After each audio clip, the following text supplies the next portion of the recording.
एका गावात किशोरीलाल नावाचा एक ब्राह्मण आपल्या पत्नी कलावती सोबत राहत होता। किशोरीलाल आळशी होता, पण तो भगवान शंकराचा परमभक्त होता।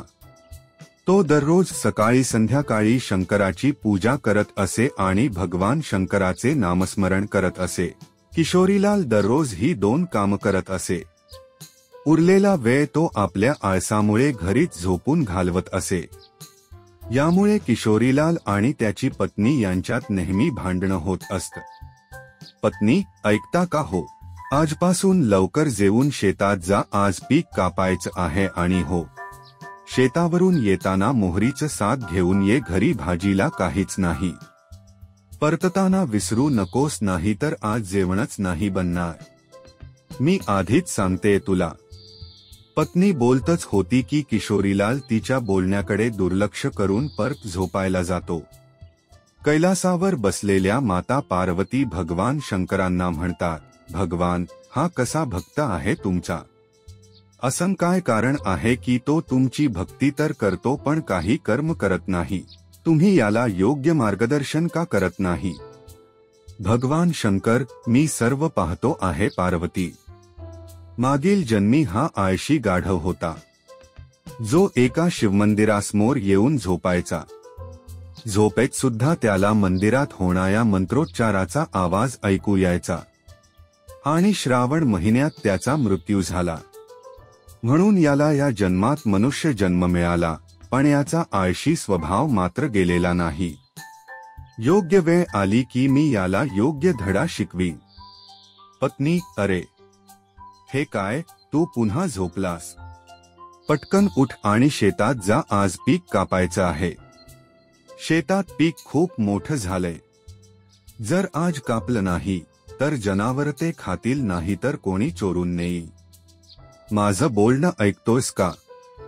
हे भोलेनाथ, जाणे याचा आळस कधी संपेल, मी तर कंटाळून गेले आहे। कलावती बोलतच राहिली, पण किशोरीलालला काहीच फरक पडत नव्हता। तो शांतपणे अंथरुणावर पडून राहिला होता। किशोरीलाल काहीच बोलत नाही हे पाहून कलावती स्वयंपाकघरात जाते आणि तिथून एक बादलीभर पाणी आणते आणि थेट किशोरीलालवर ओतते। तो पूर्णपणे भिजवून जातो। हे पाहून तो खूप रागावतो। मग दोघांमध्ये जोरात वाद होतो। रागाच्या भरात किशोरीलाल घर सोडून थेट भोलेनाथाच्या मंदिराकडे निघून जातो। मंदिरात जाऊन तो भगवान भोलेनाथांजवळ आपल्या पत्नीबद्दल बोलू लागतो। किशोरीलाल, हे भोलेनाथ, मी या दररोजच्या त्रासाला कंटाळलो आहे। मी मनापासून तुमची भक्ती केली आहे, आता मला एखादं वरदान द्या। असं बोलून किशोरीलाल जोरजोरात रडू लागतो। त्याची भक्ती पाहून भगवान शंकर स्वतः त्याला दर्शन देतात आणि म्हणतात, भगवान शंकर, किशोरीलाल, तू माझा परमभक्त आहेस आणि तुझ्या भक्तीने मी खूप प्रसन्न झालो आहे। सांग, तुला काय वरदान हवं आहे? किशोरीलाल आधी तर भगवान शंकरांना प्रत्यक्ष समोर पाहून थक्क होतो। मग तो त्यांना प्रणाम करून आपली इच्छा व्यक्त करतो। किशोरीलाल, हे भगवान, मला अशी एखादी वस्तू द्या जी माझं म्हणणं ऐकेल आणि माझं सगळं काम करेल। भगवान शंकर, ठीक आहे, हे घे, माझं एक छोटंसं त्रिशूल। हे त्रिशूल तू ज्या गोष्टीवर ठेवशील ती आपोआप काम करू लागेल आणि काम पूर्ण झाल्याशिवाय थांबणार नाही। पण लक्षात ठेव, जर तू काम चालू असताना त्रिशूल थांबायला सांगितलंस तर ते कायमचं नाहीसं होईल आणि माझ्याकडे परत येईल। भगवान शंकर आपला त्रिशूल किशोरीलालला देतात आणि अंतर्धान होतात। त्रिशूल मिळाल्यावर किशोरीलाल खूप खुश होतो आणि मनात विचार करतो की आता त्याला कोणच काम करावं लागणार नाही। मग तो त्रिशूल घेऊन घरी जातो आणि कलावतीला भगवान शंकराने दिलेल्या वरदानाबद्दल सांगतो। काही दिवस असेच जातात। किशोरीलाल त्या त्रिशूलामुळे खूपच आनंदात असतो। त्या दिवसापासून त्याला कोणच काम करावं लागत नाही। मग एक दिवस त्याला भूक लागते आणि त्याला चविष्ट पक्वान्न खायचं मन होतं।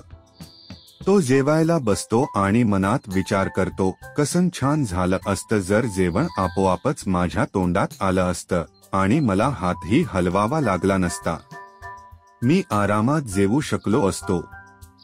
हे विचार करत तो रिकाम्या ताटावर त्रिशूल ठेवतो आणि म्हणतो, किशोरीलाल, माझ्या तोंडात चविष्ट पक्वान्न आपोआप यावी.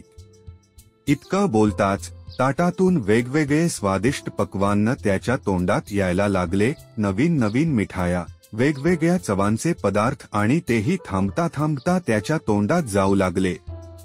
किशोरीलाल मोठ्या मजेत त्यांचा आस्वाद घेत होता. पण ही मजा फार वेळ टिकली नाही. थोड्याच वेळात त्याचे पोट भरून गेलं आणि तो खाऊ शकत नव्हता. पण अन्न होतं की थांबतच नव्हतं. ताटातून विविध प्रकारचे पदार्थ सतत बाहेर येत होते आणि त्याच्या तोंडात जात होते. किशोरीलाल वैतागला.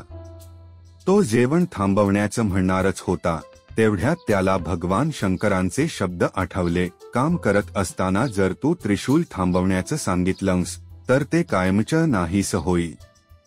हे सगळं लक्षात घेत तो जोरजोरात ओरडू लागला. त्याचे ओरडणे ऐकून त्याची पत्नी स्वयंपाकघरातून बाहेर आली. ती किशोरीलालला पाहून आश्चर्यचकित झाली. मग ती त्याला म्हणाली की हे सगळं थांबव. पण किशोरीलाल शंकर भगवानाचं वरदान गमावू इच्छित नव्हता. शेवटी त्रास सहन होऊन त्याला बोलावंच लागलं, थांब. तेवढ्यात अन्न येणं थांबलं आणि भगवान शंकरांनी दिलेलं त्रिशूलही नाहीसं झालं. किशोरीलाल त्रिशूल गेलेलं पाहून फार दुःखी झाला. पण आता काही करता येणं शक्य नव्हतं. भगवान शंकरांनी दिलेलं वरदान त्याने स्वतःच संपवून टाकलं होतं. आतापर्यंत किशोरीलालने त्रिशूलला जे जे काम दिलं होतं ते सगळं थांबवण्यासाठी तो नकळत काही ना काही बोलत होता. पण जेवण थांबवण्याबाबत काही सांगायचं त्याला विसरूनच गेलं होतं. त्यामुळे अन्न थांबतच नव्हतं. किशोरीलाल, हे महादेव, मला कळून आलं की तुम्ही मला हे वरदान एक धडा शिकवण्यासाठी दिलं होतं. मी किती मूर्ख होतो की आळसामुळे प्रत्येक लहान सहान काम टाळत होतो. तुम्ही मला शिकवलं की लहान कामांसाठी दुसऱ्यांवर अवलंबून राहणं किती मोठी अडचण बनू शकतं. त्या दिवसानंतर किशोरीलालने आळस सोडला आणि तो रोज शेतात जाऊ लागला आणि त्याचं आयुष्य आनंदी झालं.